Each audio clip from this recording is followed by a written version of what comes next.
Tá ótimo, muito obrigada, Edna, pela, né, também esse resumo de tantas questões que mereciam e precisam de aprofundamento. Espero que esse seja um primeiro debate de muitos nessa perspectiva. Acho que ficam questões, mas você trouxe exemplos de situações, né, em que a acusação de alienação aparece das mais diversas, né, fora daquelas clássicas que a gente já conhece, e questões que se impõem aí na prática, no cotidiano profissional, ainda mais com a alteração, que é pouco conhecida, a alteração da lei, né, que é recente, e o cuidado que nós profissionais temos que ter com nossos relatórios, né? Como é sério, como a nossa responsabilidade é alta, como isso fica e marca a história das pessoas, dessas famílias, né? Inclusive, a analista também fez esse alerta que existem muitos processos contra profissionais da psicologia, sei mais da psicologia, não sei como é que está o serviço social, mas tem muitos processos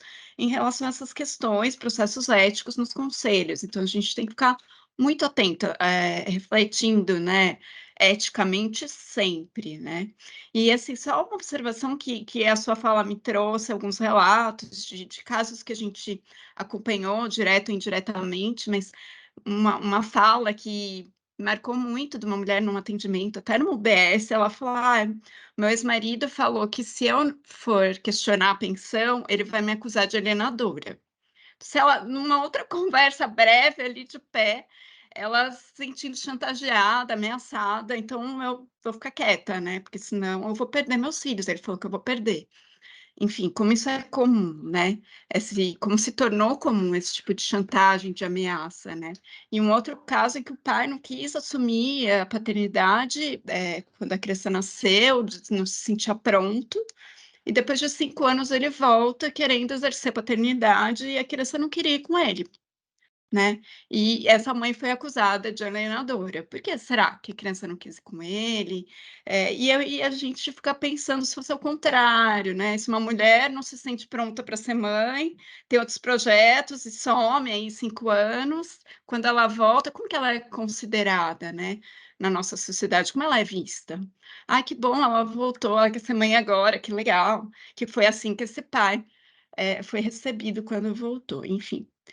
São questões aí que ficam. Eu vou passar a fala agora para a Nálida Coelho Monte, ela é defensora pública, também uma referência nessa temática, agora já na perspectiva do direito. A Nálida é coordenadora auxiliar do Núcleo Especializado de Promoção e Defesa dos Direitos das Mulheres.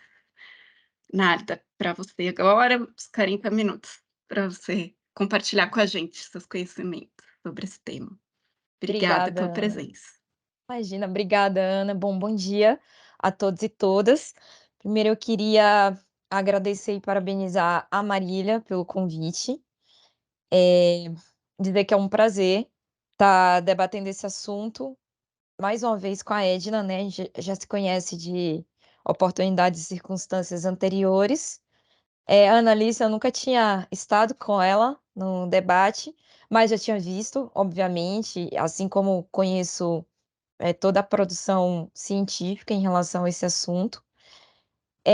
Bom, e dizer aqui, começar dizendo, eu acho, como esse assunto chegou na defensoria, né, porque eu acho que é assim que a gente consegue se somar, a essa discussão, né, qual que é o nosso lugar nesse debate.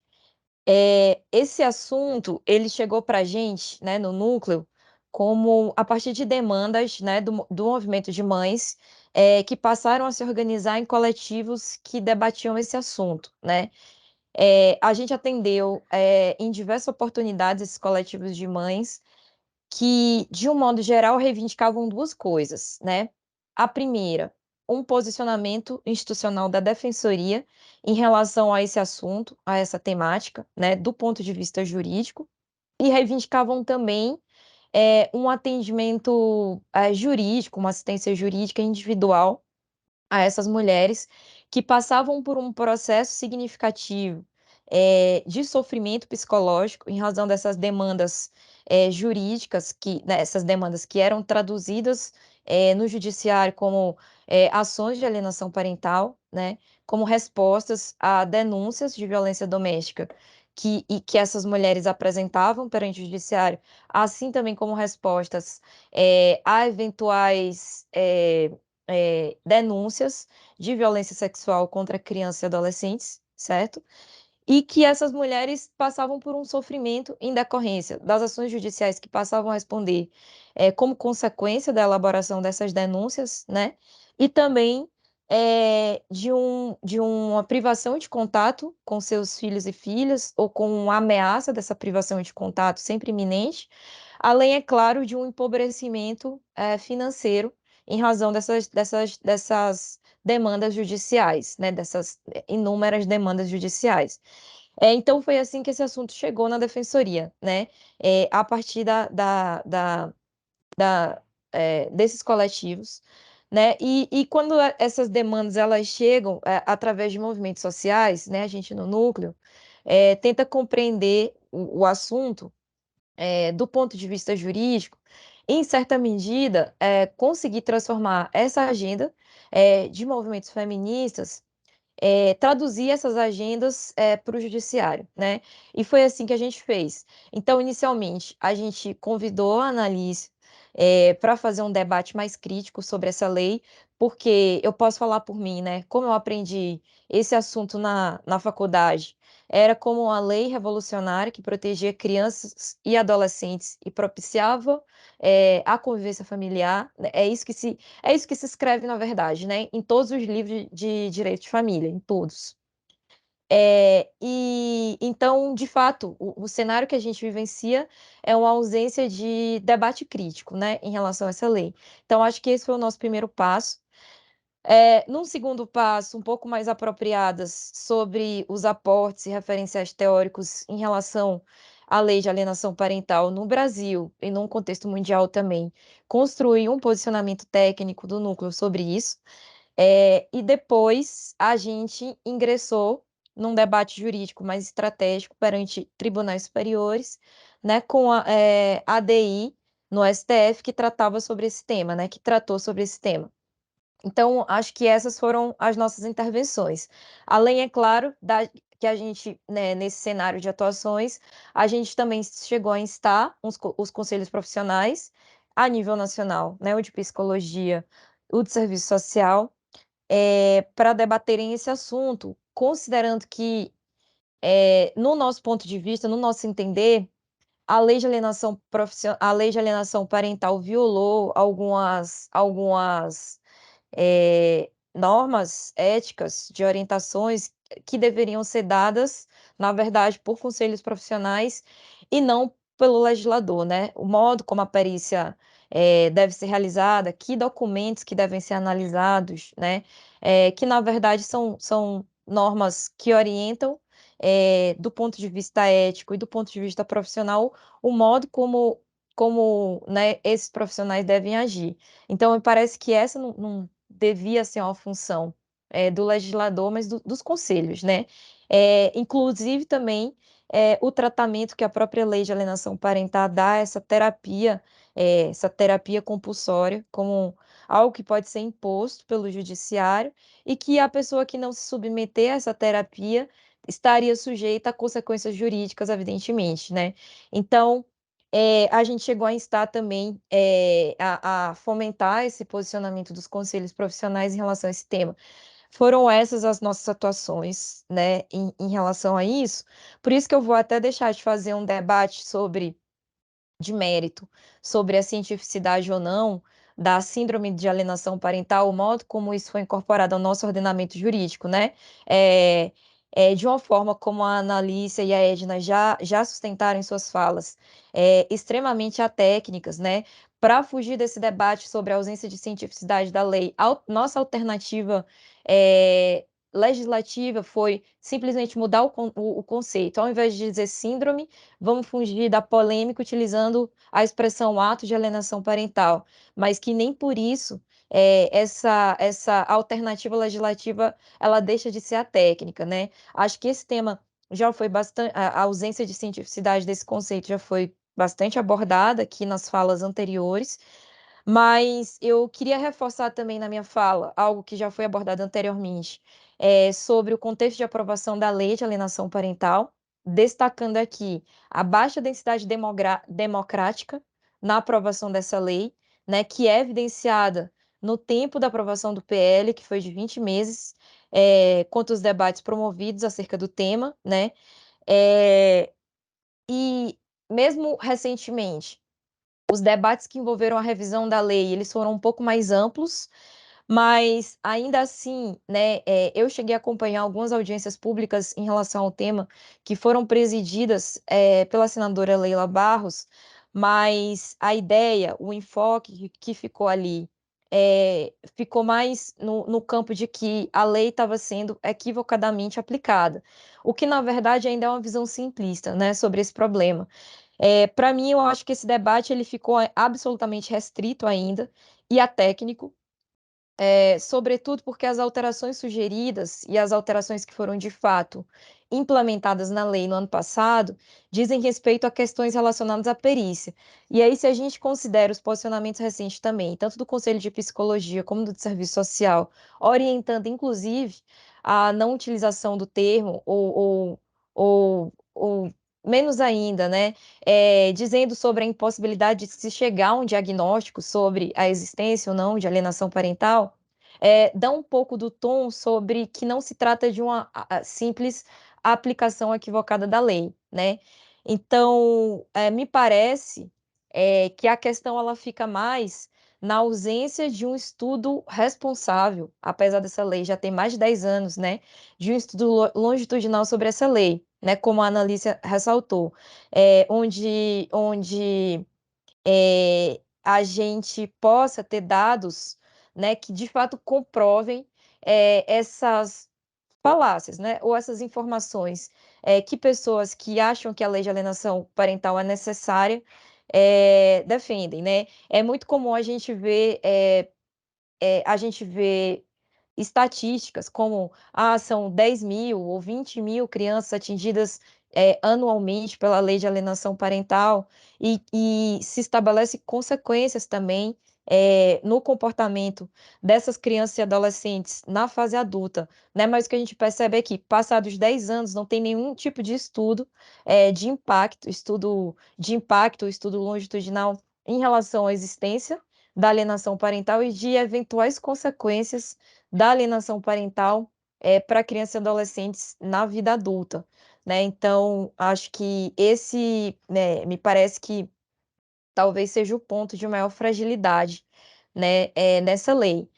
E que também fala sobre a ausência de coragem mesmo, eu vou utilizar essa expressão, né, a ausência de coragem, de instituições, e principalmente instituições que cuidam aí da defesa de crianças e adolescentes, em assumir que essa lei não protege de forma adequada crianças e adolescentes, né.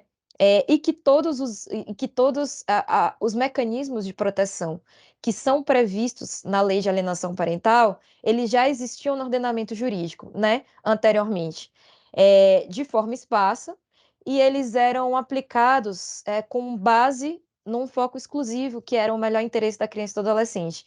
E que, a partir da mobilização jurídica desse conceito, né, de ato de alienação parental, eles passam, como a Analícia já frisou, a serem aplicados, com foco, não no melhor interesse da criança e do adolescente, mas principalmente na relação conjugal conflituosa, né, e a partir de uma perspectiva punitivista. Então acho que esses, assim, em resumo, talvez sejam os principais aspectos, do que eu vou tentar trazer aqui, num debate jurídico em relação a esse tema.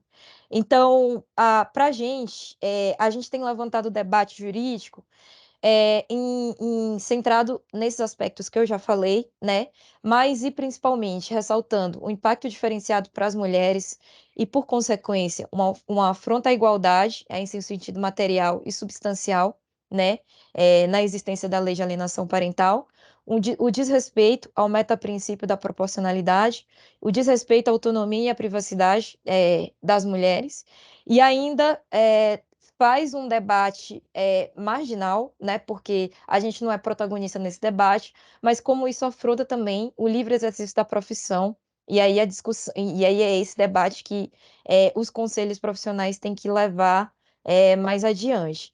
Em relação ao impacto diferenciado das mulheres, na nossa manifestação na ADI, bem como na nossa nota técnica em relação a esse tema, a gente abordou que o Brasil é signatário da Convenção sobre a Eliminação de Todas as Formas de Discriminação sobre a Mulher, né? E como tal, o artigo 2º dessa convenção obriga todos os países signatários a adotar uma política destinada a eliminar a discriminação contra as mulheres, inclusive por meio da adoção de medidas adequadas de caráter legislativo para modificar ou derrogar leis ou regulamentos ou usos e práticas que possam constituir alguma forma de discriminação sobre as mulheres. E aí o que a gente defende é que essa lei, apesar dela ser destinada a homens e mulheres de maneira genérica ou indistinta, ela possui um impacto diferenciado para as mulheres, né? Da mesma forma, essa mesma convenção, ela, no seu artigo 16, né, consagra a necessidade de um tratamento mais isonômico entre homens e mulheres no âmbito dos direitos das famílias, assegurando a homens e mulheres os mesmos direitos e responsabilidades durante o casamento e por ocasião de sua dissolução, assim como os mesmos direitos e responsabilidades como pais, como genitores, qualquer que seja o estado civil, né, em matérias pertinentes aos filhos e filhas e as suas responsabilidades em relação à tutela, curatela, guarda e adoção, certo? O que a gente utiliza na nossa argumentação é dizer assim, considerando o quanto, né, que esses mecanismos internacionais de proteção dos direitos das mulheres trazem, e considerando ainda como essas convenções elas são interpretadas, né, pelos seus intérpretes oficiais, né, notadamente o Comitê sobre a Eliminação e Discriminação sobre as Mulheres, que na sua recomendação geral 33 reconhece a possibilidade da existência de impacto diferenciado de leis e atos normativos para homens e mulheres, e que o STF já reconheceu também, em julgados anteriores, essa possibilidade de impacto diferenciado de atos normativos para homens e mulheres. E eu cito aí o julgamento da DPF 291, né, do DF, pelo próprio STF, que já reconheceu a possibilidade de impacto diferenciado de leis para grupos específicos, né, de pessoas, e nesse mesmo julgamento reconheceu que a aferição desse impacto diferenciado ele pode se dar de forma empírica ou de forma potencial. Me parece que a demanda que foi levada ao STF sobre a inconstitucionalidade da lei de alienação parental era extremamente possível a partir dessa lógica, né? A partir desse olhar. Porque acho que do ponto de vista empírico, os estudos, né, da Annalise, eles já dão bastante o tom aí sobre como os tribunais eles têm tratado de forma diferenciada homens e mulheres que alegam alienação parental, né? E do ponto de vista potencial, eu acho que a própria exposição de motivos da lei de alienação parental já dá um pouco o tom sobre o impacto diferenciado da lei de alienação parental para homens e mulheres. Então, assim, a exposição de motivos da lei, ela fala o seguinte: esse é um trecho, tá? Da exposição de motivos da lei de alienação parental. Abre aspas. Muitas vezes, a ruptura da vida conjugal gera na mãe um sentimento de abandono, de rejeição, de traição, surgindo uma tendência vingativa muito grande. Quando não consegue elaborar adequadamente o luto da separação, desencadeia um processo de destruição, desmoralização e descrédito do ex-cônjuge. Ao ver o interesse do pai em preservar a convivência com o filho, quer vingar-se, afastando este do genitor. Para isso, cria uma série de situações visando a dificultar ao máximo ou impedir a visitação. Leva o filho a rejeitar o pai, a odiá-lo. A esse processo, o psiquiatra americano Richard Gasney nominou síndrome de alienação parental. Programar uma criança para que ele odeie o genitor sem qualquer justificativa. Trata-se de uma verdadeira campanha para desmoralizar o genitor. O filho é utilizado como instrumento da agressividade direcionada ao parceiro. A mãe monitora o tempo do filho com outro genitor e também os seus sentimentos para com ele. A criança que ama o seu genitor é levada a afastar-se dele, que também a ama. Isso gera uma contradição de sentimentos e destruição do vínculo entre ambos, fecha aspas, né? Então, assim, essa é a justificativa do projeto de lei que se tornou a Lei de Alienação Parental. É, a própria leitura dessa justificativa, né, já nos permite verificar que houve aí uma adoção de uma visão que fortalece estigmas ou estereótipos em relação eh, aos genitores, né? Notadamente em relação às mulheres, né.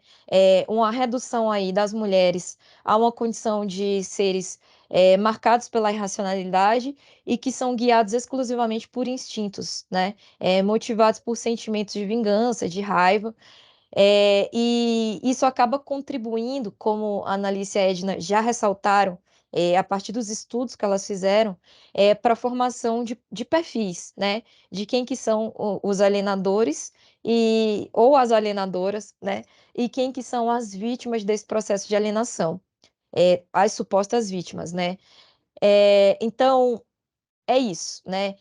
O que me parece que fica claro é que há aí uma redução simplória, né, de comportamentos humanos a essas, supostas, patologias, psicológicas individuais e que tem como consequência a desconsideração de aspectos da realidade social na qual as pessoas estão inseridas, né. E qual que é a realidade social que essas pessoas estão inseridas? E que essa visão patologizante, individualista, acaba desconsiderando. Que o gênero é uma construção social e que o patriarcado é um sistema que opera, né, ao longo dos últimos milênios e que estabelece uma hierarquia entre homens e mulheres, né, e que privilegia o masculino. Eh, Nesse cenário, a gente não pode deixar de considerar a existência de uma divisão sexual do trabalho que impõe às mulheres deveres, principalmente relacionados a cuidado e à reprodução, né. Razão pela qual já se tem uma expectativa que as mulheres exerçam ao longo da vida essa maternidade, o controle com a prole de forma preponderante.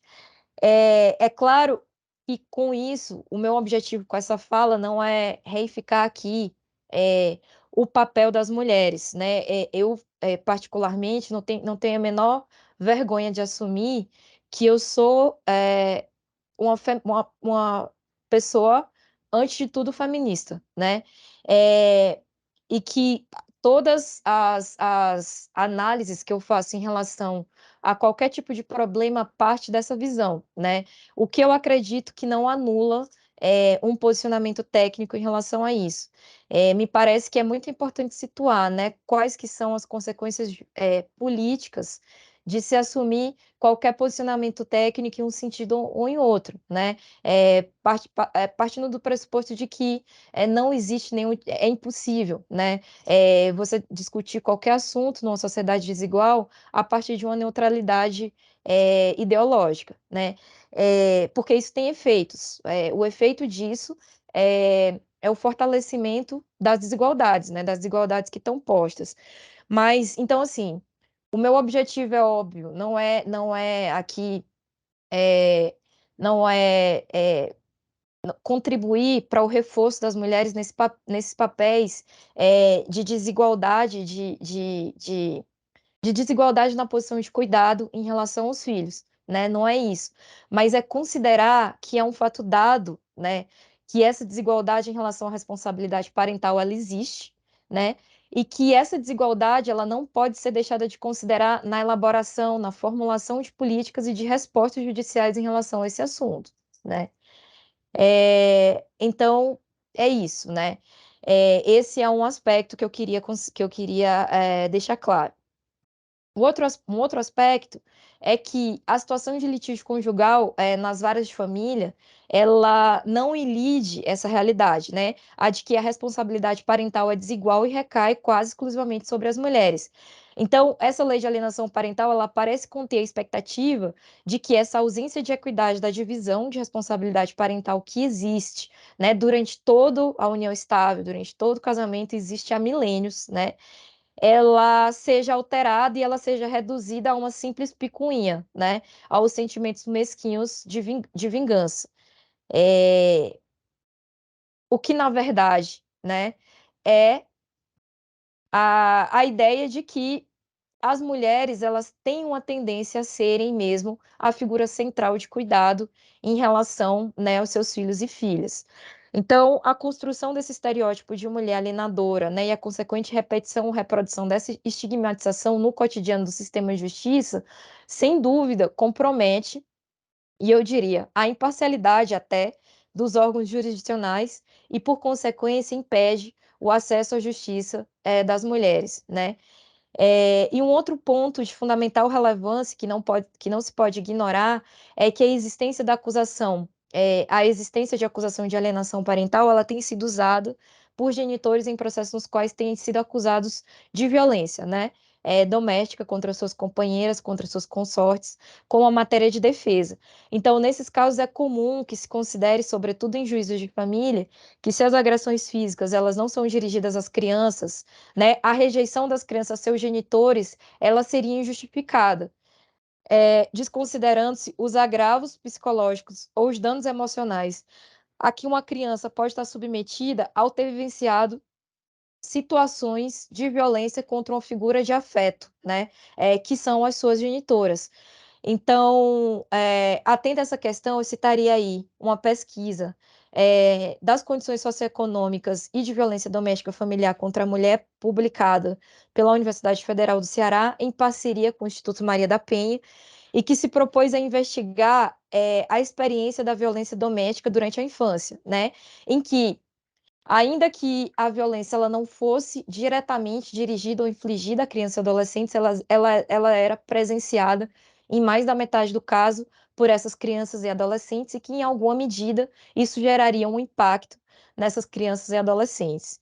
Então, me parece que por todos esses motivos, né, a lei de alienação parental ela tem um impacto diferenciado para as mulheres e que, portanto, ela afronta, né, o princípio da igualdade em suas dimensões formal, em suas dimensões materiais. E esse foi o principal aspecto que a gente defendeu nessa DI, a inconstitucionalidade dessa lei. A gente ainda disse, né, na nossa intervenção na DI, que essa lei ela era desproporcional. E ela é desproporcional por quê? Porque ela não atinge a finalidade a qual ela se propõe. Qual que é a finalidade básica da lei de alienação parental?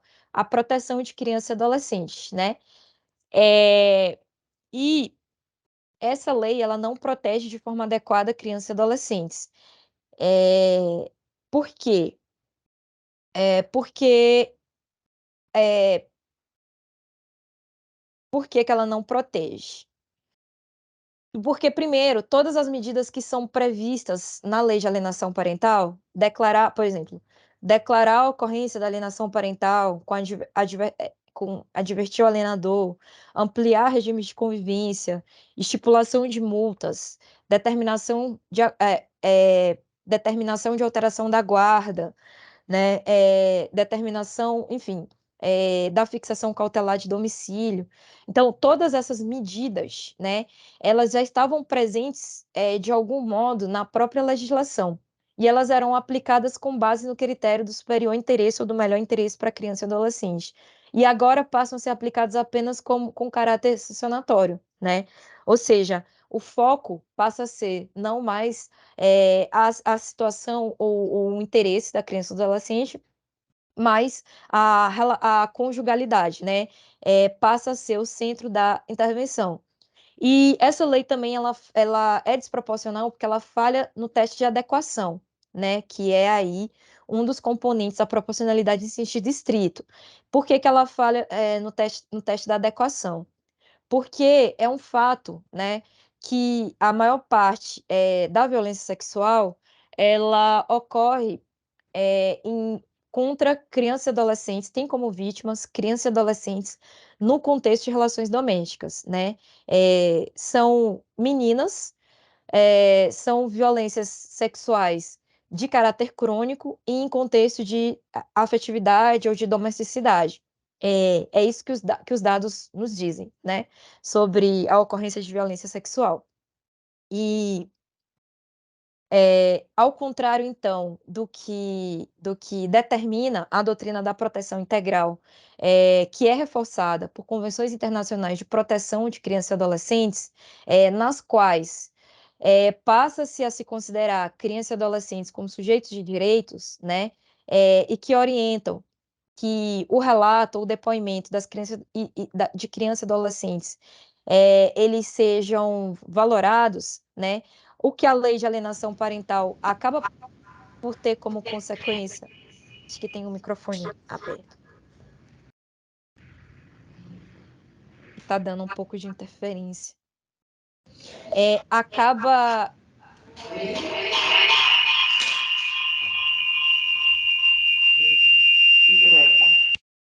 bom, acaba como, ter como consequência, é que, esses relatos, né, de crianças e adolescentes, eles passam a ser trazidos, né, na verdade, como algo a ser investigados, né. Eles são recebidos, com desconfiança, pelo sistema de justiça, como fruto de fantasia ou de programação ou de lavagem cerebral que são feitas por outras pessoas, né. Então, dessa forma, as crianças, envolvidas em litígios judiciais, ao referirem as situações que são, às vezes, relacionadas com negligências, maus tratos ou violência sexual, podem ter os seus relatos tratados como fantasiosos, né, ou como consequências, de implantação de falsas memórias. Então, assim, quando você judicializa essas questões, negligências, maus tratos e violência sexual, a expectativa é que essas crianças e adolescentes, elas recebam uma proteção adequada, né. Essa é a consequência, esperada, a expectativa esperada da judicialização dessas coisas. E, a partir da mobilização desse conceito da alienação parental, o que que a gente tem reparado? Que a existência dessas situações de litígio, ao invés de proteger a criança, né, leva a uma situação de descrédito de seus relatos, algo que seria, recepcionado como supostas ou possíveis situações de alienação parental, né. Esse foi inclusive o fator que levou muitos países, como o México, a revisar os seus diplomas legislativos, ou por meio de atuação do próprio legislativo ou por meio de suas cortes constitucionais, né, justamente por reconhecer que não é possível, que o judiciário consiga determinar, o que que é uma recusa legítima de convivência, justamente fundada em maus tratos, em negligência ou violência sexual, e o que que é de fato alienação parental, né. Na impossibilidade de determinação disso pelo judiciário, melhor então a revisão da legislação, seja pelo judiciário, seja pelo legislativo, né. E isso, por exemplo, foi o que aconteceu no México, né. Então, na prática, né, esse conceito ele acaba por contribuir, fortemente, né, por escamotear esse fenômeno de abusos sexuais, na medida em que funciona como uma espécie de aconselhamento, ao juiz e às juízas, de que não deve levar tão a sério as alegações de abuso sexual em processo de guarda de crianças, né. Especificamente, eu acho, no que concerne aos relatos de violência, ao se receber os relatos das vítimas, né, com desconfiança, cria-se um ambiente extremamente favorável à revitimização.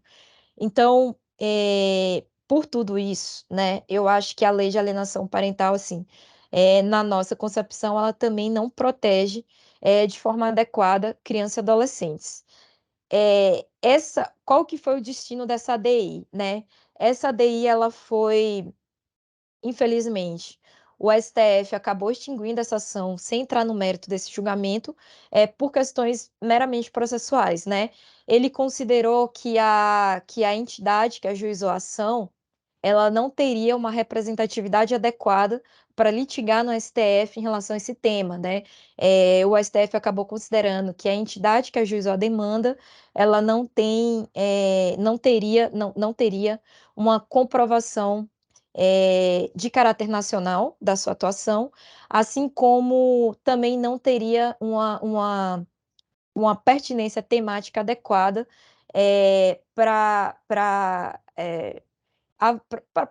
avaliar, né, para levar adiante esse debate, que foi a entidade que ajuizou, se eu não lembro exatamente qual que é o nome, mas é uma entidade de advogadas, que debatem sobre questões relacionadas, a gênero. Então o STF acabou considerando que uma entidade de advogadas, ela poderia debater eventualmente, se demonstrar o seu caráter nacional, o que essa entidade na visão do STF, o que essa entidade não demonstrou, poderia debater ali questões afetas ao exercício da advocacia por mulheres, né, e não a proteção dos direitos de crianças e adolescentes. Então foi por isso que o STF extinguiu a ação, sem análise do mérito. Mas que a gente continua sustentando é que, na nossa visão, essa lei é inconstitucional, porque ela, tem um impacto diferenciado para as mulheres, porque ela afronta, a isonomia do ponto de vista material e do ponto de vista formal, e porque também ela é desproporcional, já que ela não atende aos fins a que ela se propõe. E, por fim, acho que o debate que os conselhos profissionais têm que fazer de forma mais, detida, né, é um debate em relação ao modo, como essa lei ela acaba estabelecendo obrigações, obrigações éticas e obrigações, profissionais, entrando aí até no mérito, né, de como essas perícias ou como essas avaliações elas têm que ser feitas, pelos próprios profissionais que atuam nessa área, né. Então acho que isso também é um aspecto sério, que a lei ultrapassou, aí invadiu a esfera de competência de atuação de conselhos profissionais, e acho que o debate sobre, além disso, em relação aos conselhos, tem que se, centrar principalmente nessa questão da imposição desse tratamento compulsório, né, como forma de responsabilização aí do suposto alienador, né, e das consequências da ausência desse tratamento, ou da recusa, né, de se submeter a esse tratamento por parte de qualquer das pessoas envolvidas nesse processo, né, que com certeza vão enfrentar algum tipo de consequência jurídica, né, em razão dessa recusa. Então acho que isso tem aspectos éticos e profissionais relevantes, sobretudo em razão da compulsoriedade desse tratamento, da ausência de sigilo, né, de violação de privacidade, e também considerando aqui as pessoas que a gente atende na defensoria, até da disponibilidade desses tratamentos, né, como eles não são custeados de modo, ordinário pelo SUS, né, o que que essas pessoas que a gente atende vão fazer na impossibilidade de realização de eventual tratamento, para alienação, enfim. Então acho que é isso, que eu queria trazer. Esses são os aspectos que a gente tem debatido no núcleo sobre esse assunto, e muito obrigada.